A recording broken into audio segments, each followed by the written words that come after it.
Surendra Babu, national medicos organisation Telangana general secretary మాట్లాడుతున్నారు. Director of medical ఎడ్యుకేషన్గా నరేంద్ర కుమార్ సార్ని తెలంగాణ ప్రభుత్వం నియమించడం చాలా హర్షణీయమైంది, చాలా అభినందనీయమైంది. ఎందుకంటే తెలంగాణ రాష్ట్రం ఏర్పడిన తర్వాత రెగ్యులర్ డిఎంఈ లేదు మెడికల్ కాలేజెస్కి. అప్పుడు 2014లో 5 గవర్నమెంట్ కాలేజీలు, బోధన ఆసుపత్రులు మాత్రమే ఉండేవి. ఇప్పుడు 10 సంవత్సరాల్లో చాలా పురోగతి సాధించింది. 34 గవర్నమెంట్ హాస్పిటల్స్, మెడికల్ కాలేజెస్ ఉన్నాయి. వీటికి రెగ్యులర్ డిఎంఈ లేకపోవడం వల్ల చాలా అడ్మినిస్ట్రేటివ్ ఇష్యూస్, చాలా ఇబ్బందులకు గురయ్యాము.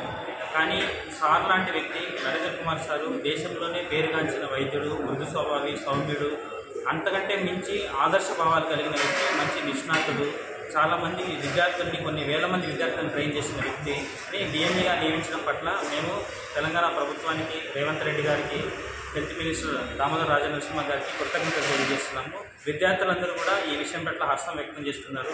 సారు డైరెక్షన్లో మెడికల్ విద్య అనేది తెలంగాణలో మరింత పురోగతి సాధించి తెలంగాణని ప్రపంచంలోకి ఒక మెడికల్ హబ్గా తీర్చిదిద్దారని ఆశిస్తున్నాము. తర్వాత ప్రభుత్వం నా మీద ఇచ్చిన నమ్మకాన్ని నేను సమర్థవంతంగా చేయడానికి నా వంతు కృషి నేను చేస్తాను. ఈ డైరెక్టర్ ఆఫ్ మెడికల్ ఎడ్యుకేషన్లో వైద్య విద్యార్థులు, ఫ్యాకల్టీ అంటే వైద్య సిబ్బంది ఇద్దరు కూడా 2 కళ్ళు వంటి వాళ్ళు.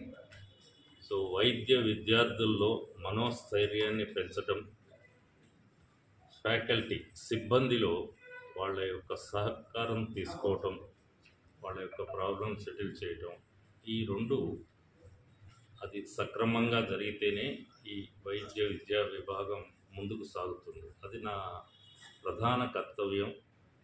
విద్యార్థుల్లో మనోస్థైర్యాన్ని పెంచడానికి, వైద్య సిబ్బంది సంతృప్తికరంగా, మంచి సంతోష ఆహ్లాదకరంగా ఉన్న వాతావరణంలో వైద్య సేవలు అందించేటట్లు, ఈ రాష్ట్ర ప్రజలకు సంతోషకరంగా వైద్య సేవలు అందాలి అంటే ఈ మెడికల్ కాలేజీలు, గవర్నమెంట్ హాస్పిటల్స్ స్ట్రెంగ్తన్ చేసే దిశగా నేను కృషి చేస్తానని మరొకసారి ఆశిస్తున్నాను.